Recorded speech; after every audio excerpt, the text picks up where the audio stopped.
Hey everyone, Coach Mark Estrabio here, and before I dive into today's topic, make sure to find me over on Instagram as Coach Mark Estrabio. I offer one-to-one coaching, it's what I do full-time, and the odds are very, very good. I'd love to work with you. With that being said, let's get into it.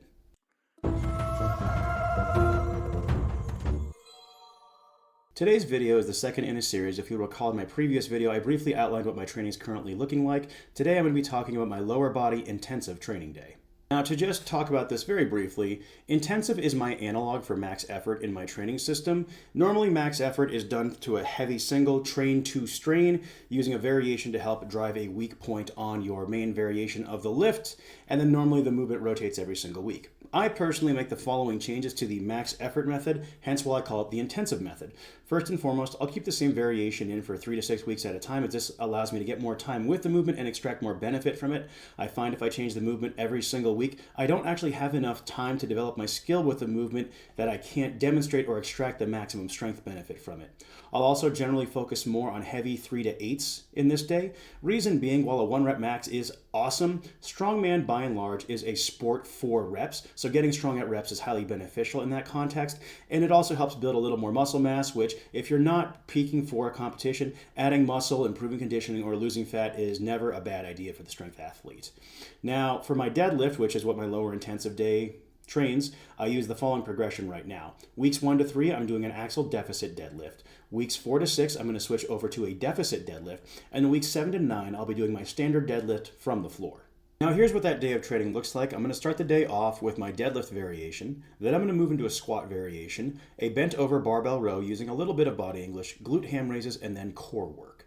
So first and foremost, let's talk a bit about my deadlift variation.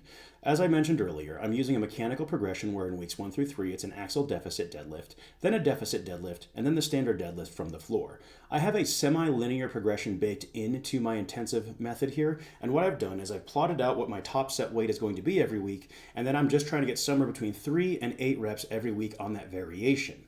So in week 1, for example, on the axle deficit deadlift, it was 425 for max reps. I just finished week 2 at 455 and I got 5 reps. And then in week 3, I'm going to hit 475 for max reps.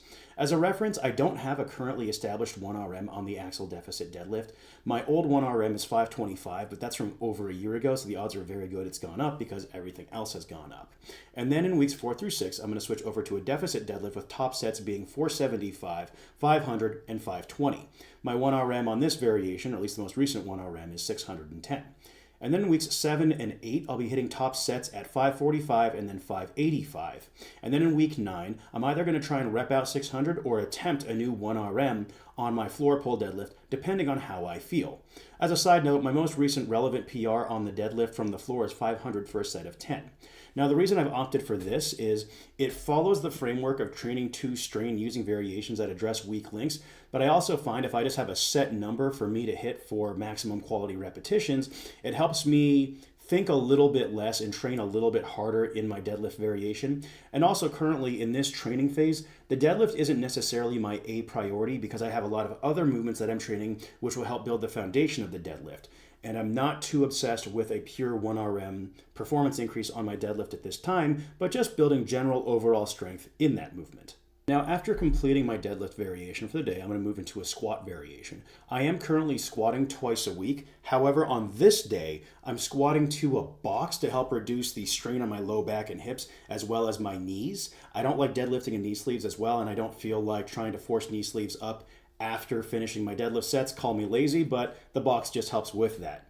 Additionally, because I am a high bar squatter, torso strength is something particularly important to me. If you look at a lot of people when they squat high bar, or even if they're on a yoke, for example, it's not necessarily the leg strength that causes them to fold over, but instead they don't have the ability to maintain a rigid torso. So my variations for the squat are as follows. Weeks 1 to 3, I'm using an SSB deadlift stance box squat. Weeks 4 to 6, it's just going to be an SSB box squat using a more typical stance. And then in weeks 7 to 9, I'm switching over to the camber bar box squat. Now, loading is a little bit different here. What I'm doing is I'm just using a 3-week wave with a percentage range, and I'm working within it as well as having a rep range. So, for example, in week 1, it's 4 sets of 4 to 6 at 70 to 85%. In week 2, it's 5 sets of 3 to 5 at 75 to 90%.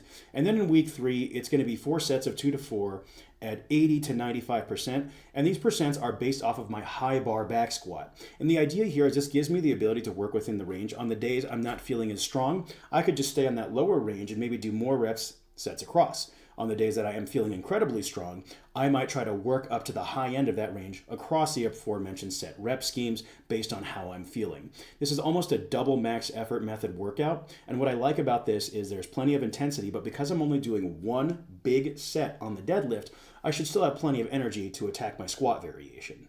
Let's talk a little bit about how I'm programming the accessories. I'm keeping things very simple overall here.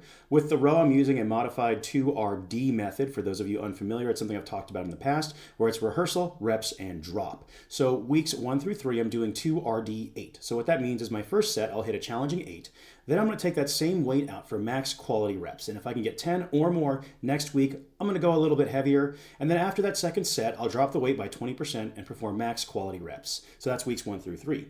Weeks 4 through 6, it's 2RD6, so set 1 is 6 reps. Set 2, I'm aiming for 8 or more, drop, rep out, so on and so forth. Weeks 7 through 9, it'll be 2RD5.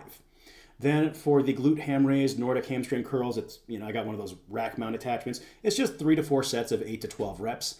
And then core, I'm training with both the ab wheel, which will help open up the shoulders as well as work my lats and serratus, leading into pressing work the next day, as well as landmine rotations to help, again, build that torso strength and rigidity. Because even though I do pull with a rounded upper back, if I can get my mid back stronger and more stable and improve that torso strength, what that means is I'll get the benefit of the rounded upper back, reducing my range of motion, but then that middle of the suspension bridge will be nice and rigid, so I'm not losing power transfer.